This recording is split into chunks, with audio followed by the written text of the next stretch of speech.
Thank you very much, Mr. Chairman.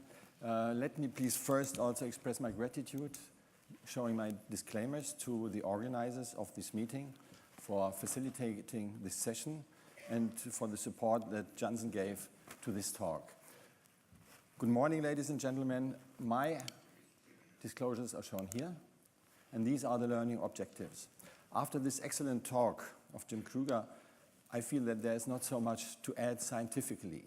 And therefore, the purpose of my talk, in a way, is to look at these Th17 cascade mechanisms, not only from the true scientific data, but also from the perspective of a clinician, dermatologist, and immunologist who is going to use the different biologics for the treatment of psoriasis.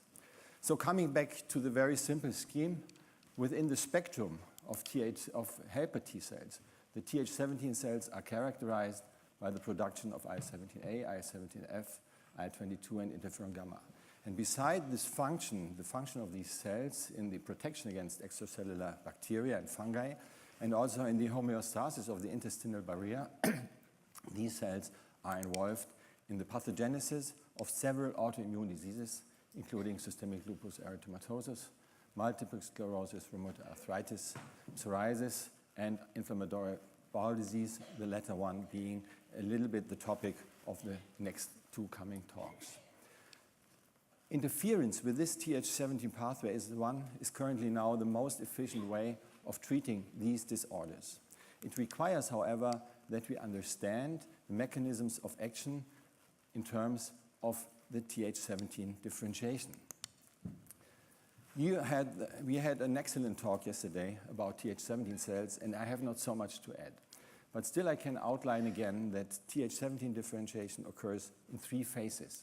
Upon activation of T cells, the effects of TGF-beta and of IL-6 induce the activation of STAT3, which then promotes the formation of Interleukin-21.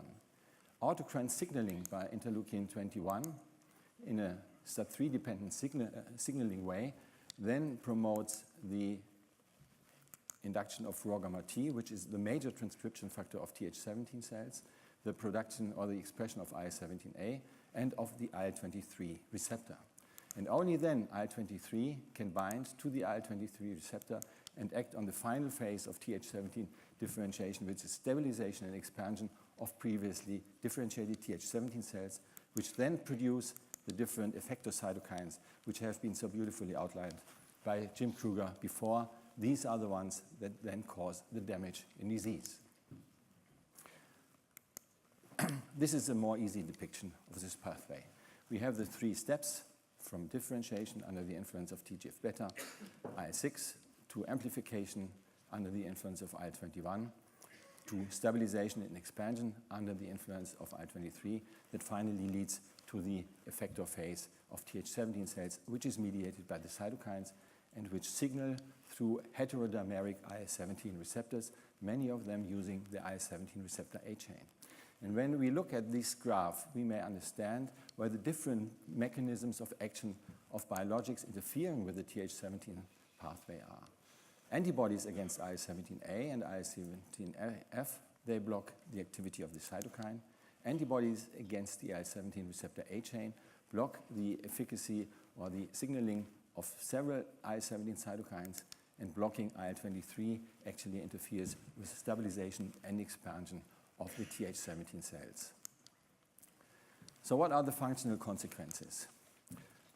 Jim Kruger has already explained that IL-17 is actually a family of cytokines, and four of them, IL-17A, IL-17F, IL-17C, and IL-17E, signal through the same IL-17 receptor A chain. When we address IL-17A, then we block IL-17A and the heterodimer of IL-17AF, and therefore reduce the inflammatory effects of these cells. When we block the IL-17 receptor A chain, we have a broader effect because we also include the signaling activities of IL-17C and IL-17E. And this broader effect may somehow explain that blocking IL-17 receptor A chain may be somewhat more efficacious than blocking IL-17 alone, because it also interferes with additional cytokines as compared to IL-17A and IL-17AF. And always consider this is not a head-to-head comparison. Here you see the efficacy of blocking IL-17 receptor A chain and blocking IL-17A using brodalumab or secukinumab.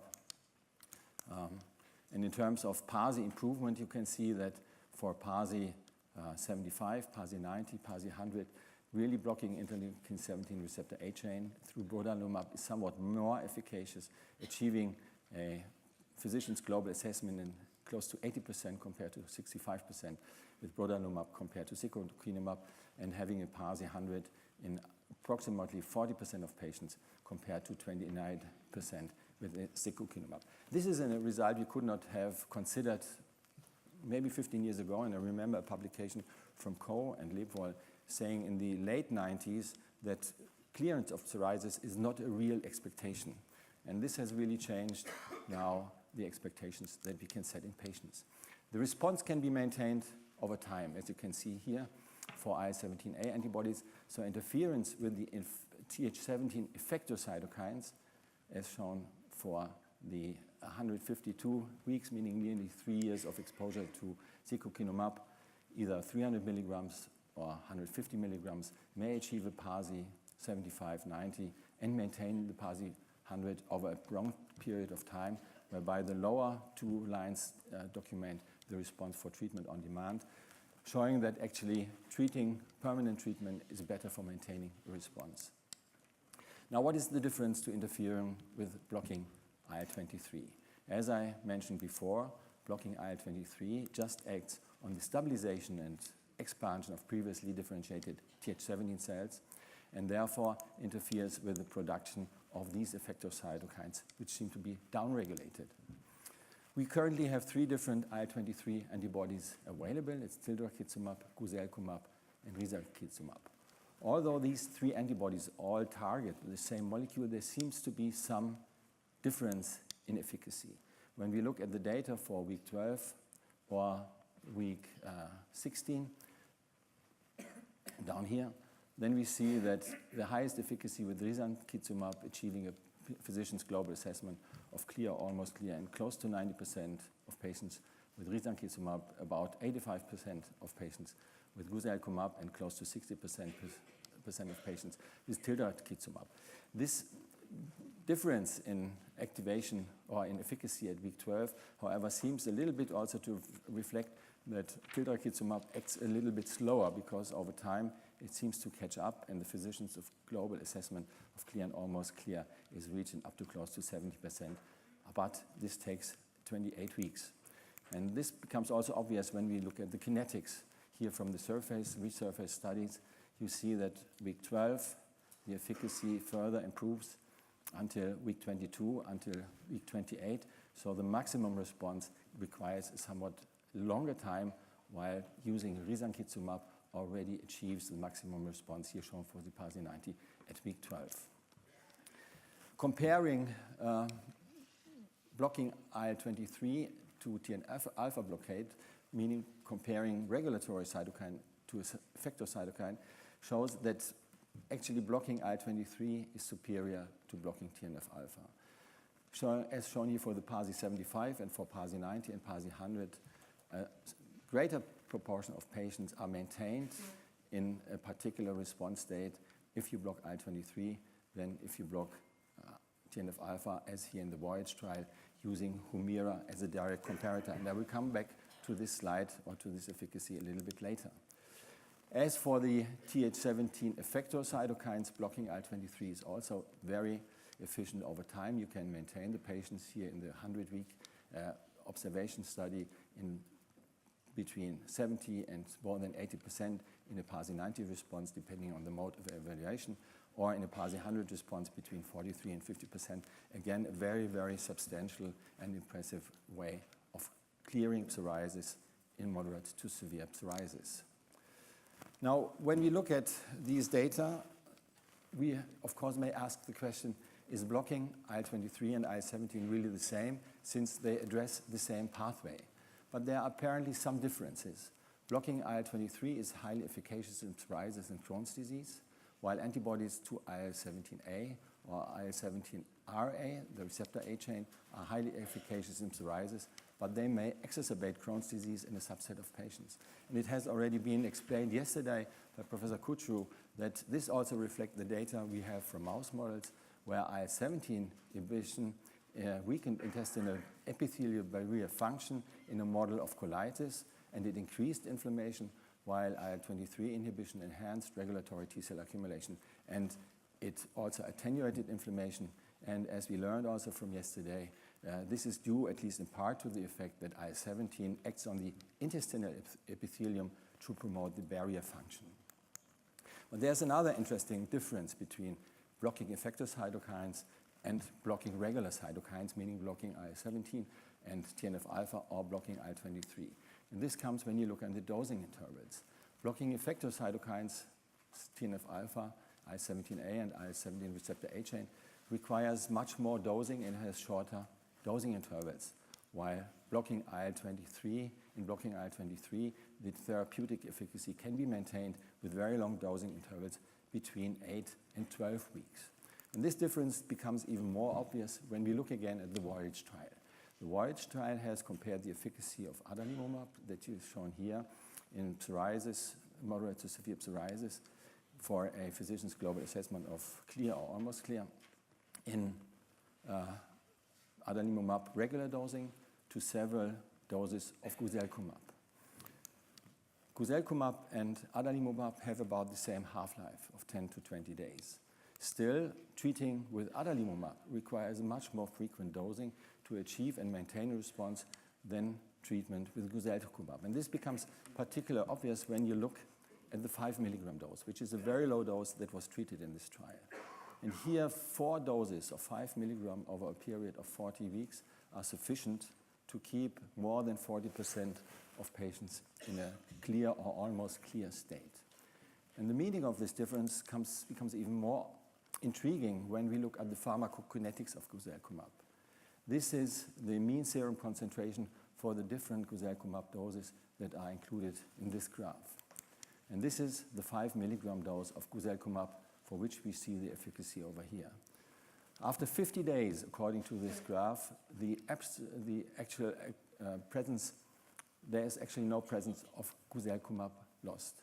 So the efficacy of this application really outlasts the presence of the drug. And this is quite interesting from an immunological point of view, because it somehow indicates that the efficacy of blocking effector cytokines with adalimumab and blocking IL-23 must have a different mechanism, which in terms of guselkumab probably refers to the downregulation of an ongoing Th17 response.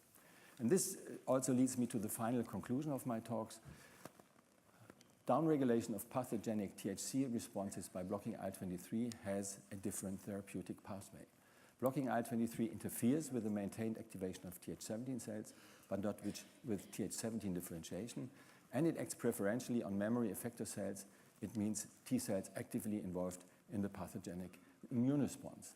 Intermittent blockade of IL-23, however, leads to a prolonged downregulation of ongoing pathogenic Th17 cells responses and has regulatory, rather inhibitory effects on an ongoing Th17 response. And this is a major difference to blocking effector cytokines. The long-term follow-up of IL-23 inhibition is now required to assess if these aspects bring in potential safety benefits as compared to blocking effector cytokines. And I guess we will have the data soon from open registries. Thank you very much. I suggest that we move on directly to the second talk on the gut perspective. Will be given by Professor Silvio Danese from Milan. He's head of the Inflammatory Bowel Disease Center at the Humanitas Research Hospital in Milan. He is a clinician as well as a basic scientist with some very important papers published in Nature, etc. Thank so you. We're very happy to have you. Good morning to everybody. Can I ask how many gastroenterologists are by chance in the room? Can you raise your hand? I know Wolf, but you were... Okay, there are a couple, so I'm not alone. I'm very happy. So these are my disclosure. I have a very important disclosure that is behind this. The really important disclosure is that every time that I go to a dermatologist or a rheumatologist meeting, I always am full of admiration and full of frustration. full of admiration because you are always up front, and frustration because I see how far we are from you. And you will see in part of my talk. And in fact, IBD, it's typically, the pathophysiology is very similar to psoriasis or for any autoimmune disease. We know nothing. Ingredients are genes, environment, and inappropriate immune response. And I like very much the title of this talk. This is just great, and we should think about something similar in IBD, from genes to clinic, which is a little bit the flow that I will use for the IL-12, IL-23 pathway in inflammatory bowel disease. In fact, when you think about the genes and the genetic susceptibility, this is a very nice paper. This was published in Nature, showing how strong could be the correlation in many inflammatory diseases. And in IBD, we have this short list. And if you see among most of the immune factors and most of the genes that have been detected by GWAS, I like that genes, from genes to clinic, really, if you pop up in the first two, IL-23 receptors and the P40, these are strongly associated with both Crohn's and ulcerative colitis. So there is a genetic predisposition with the pathway of interest that will lead to new treatments, as I will say. But it's also true that among the 163 genes that have been today, in 2017, associated with IBD, there is just a minimal part of our patients that have this genetic predisposition, less than 30% of the cases. So there is a lot of work to do, and genes in general, I'm not a geneticist, and in general I think that these are not telling the overall story. They are relevant for just a proportion of very small patients, particularly for the IL-10, for who has followed these in the IBD field and in very early Crohn's disease. Inappropriate immune response, this is obvious. And the story is quite similar to what you have detected, what has been already shown. But in reality, among the plethora of inflammatory cells and the pathways that could be a very good target for inflammation, if you look at T cells, I mean, IBD is like any other autoimmune disease, any other adaptive immune disease in which T cells have been always considered key player with all the cytokines. I always like to say that since we live in parallel world, from basic science, then you start looking at T cells in each disease, and probably you will detect the same pathways of activation. But it's also true that for IBD is very unique, because the Th17, and you have heard yesterday about the story on how relevant could be the blockade, or how there are the good Th17 cells that could lead to defense or to pathogenesis when you block, is not end of the story. There is a new study, the only leftover study in our field in ulcerative colitis, that looks at blocking at the same time IL-17A and F, and this is just due to the only single paper, or there are at least a couple of papers showing that the heterodimer, because of the IL-25 blockade, could be beneficial. But still the story has to be shown. And again, when you block IL-17, can be very detrimental for patients with inflammatory bowel disease. The study that was published in Gut with the anti-IL-17A shows clearly that this is significantly worse than placebo. It's the only study in which there is significance as compared to placebo. So this is something to keep in mind, considering that at least 20% of our patients share psoriasis or psoriatic arthritis. This is a very relevant point when you will use these drugs in the clinic. What's the story in IL-12 in Crohn's disease? Well, we have a lot of data. The story is very robust, showing that the IL-12, IL-23 pathway is key for inflammation. These are some of very fundamental papers showing that in both Crohn's and ulcerative colitis, there is upregulation of IL-12, and the same seems for IL-23. This is, for instance, showing that patients in our scoring system, when patients are operated, the disease in Crohn's disease will recur, and you give a score from 0, absent, up to 4, when there is more inflammation. This is a very nice paper showing that there is strong upregulation in the tissue once the disease is coming back, is recurring. So this shows that this is a key pathway for blockade. And actually, it's not only a matter of patient samples. This story has long roots This is the first paper. This was a long time ago. JEX-Med showing that anti-IL-12 is beneficial for experimental colitis model. This was led, I think this was paving the way for the IL-12 blockade in the gut, because there is always this, you know, in the gut there is always the flora. So it's very unique environment, and this is, any drug has to be tested. And in this case, you can clearly see a nice effect on the weight of the mice and on the score of colitis, particularly also when the colitis is established. And this is true not only for IL-12, but also for IL-23. This is again a JEX-Med about 10 years ago, but these are the two fundamental papers showing that you can block both cytokines and you have a profound effect. The effect is a little bit more profound if you block IL-23. There is another very complicated paper with different knockout showing that IL-23 could be a little bit better driver in intestinal inflammation.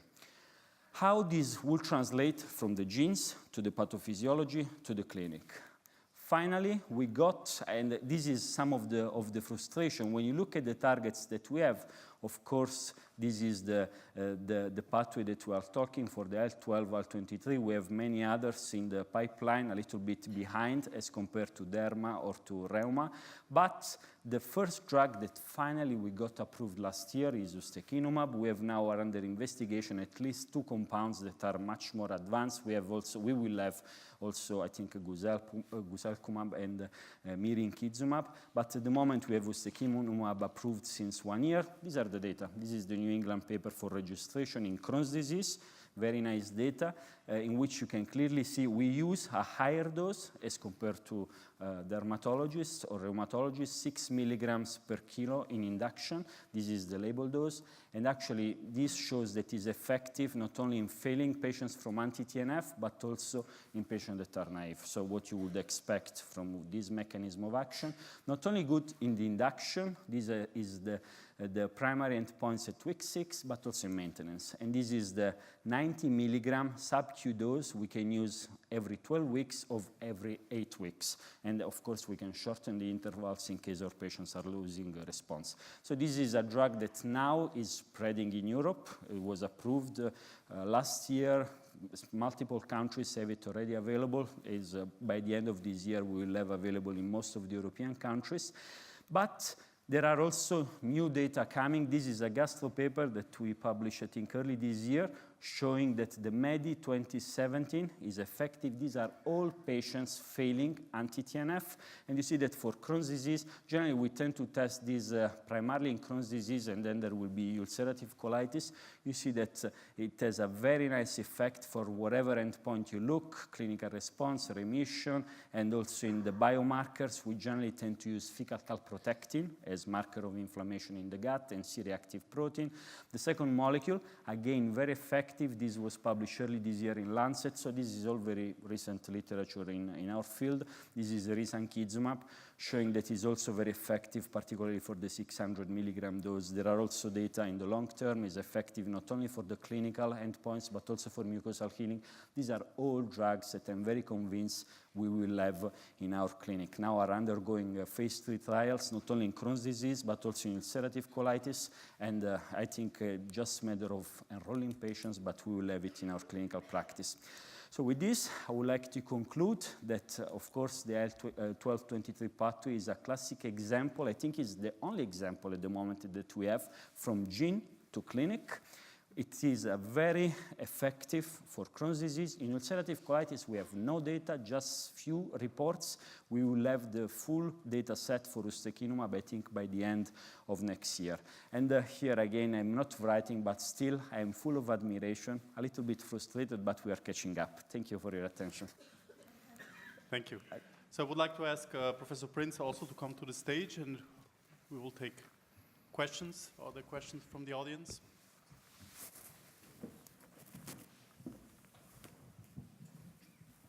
Hi, it's Imran Jetin from South Africa. Just a question for Professor Niza with the inflammatory bowel disease. Those high responders, the placebo that went into remission, were they on any other treatments or were they just on placebo? The question is for me or for him? For me? Okay, the placebo in Crohn's disease. Yes, that's one of the major issues that we have in our field. We still have a high bar for a high level of placebo. What we have done in the last 10 years is to have patients enrolled with objective evidence of inflammation. That means having lesions at endoscopy, having high CRP. This has lowered the placebo by 10–15%, but still, as you see, is very high. And this could be due particularly from the fact that generally the primary endpoint, it's always clinical. Now the FDA is evolved, and also EMA is evolved, and now we will have combined endpoints that are clinical and endoscopical. So probably this will further lower the placebo bars. But it's a very good point. Professors, a question that I've been intrigued with for a long time, having taken care of a lot of patients with psoriasis for over 40 years. When you clear a lesion with a systemic drug, there's usually one lesion that stands out in recurrence, and that recurrent lesion is frequently the very first lesion that the patient had, causing me to think there's a residual lesion that is somehow different from the rest of skin lesions. Do you see that in ulcerative colitis or inflammatory bowel disease? This is a great point. So every time that we give an anti-TNF, for instance, we see in Crohn's disease healing in the ileum, but not in the rectum. Our field is still thinking a lot about we are not giving enough anti-TNF, blah, blah, blah. I always look at my colleagues oncologists, and also there was our oncologists, I think there is a very easy example. Our oncologists know that the primary tumor has a completely different mechanism from the metastasis. So you need to use two drugs because the disease is driven by different mechanism of action at different sites. In rheumatoid arthritis, I don't know who has picked the paper that was published early this year in was Science Report.